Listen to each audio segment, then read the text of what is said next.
Yung binabantayan natin na tropical storm na bagyo, ngayon ay naging tropical depression na lamang at ito ay nasa layong 1,415 kilometers east ng Eastern Visayas. Ito po ay papalayo pa sa ating bansa. Ang general na pagkilos nito, although naka-east-north-eastward ito sa ngayon, ay general movement niya ay pa-northeast, ibig sabihin papalayo sa ating bansa. At ibig sabihin din ng slowly ay at least hindi po lalagpas ng 10 kilometers per hour yung bilis ng pagkilos nitong bagyo na minomonitor natin.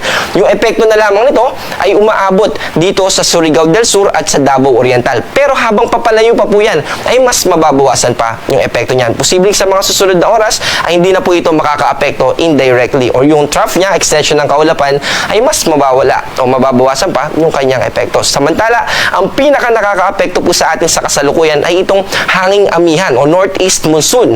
Ito po ay nagdadala ng maulap na kalangitan kaya mataas pa rin yung tsansa ng mga pag-ambon lalo na dito sa Apayao, Kalinga, Cagayan, buong Cagayan Valley region po kasama na rin yung probinsya ng Aurora. Yung mga pag-ambon na yan ay hindi naman po magdudulot ng malawakang mga pagbaha pero heads up pa rin po dahil magiging maulap at may kalamigan yung mararanasan natin na temperatura.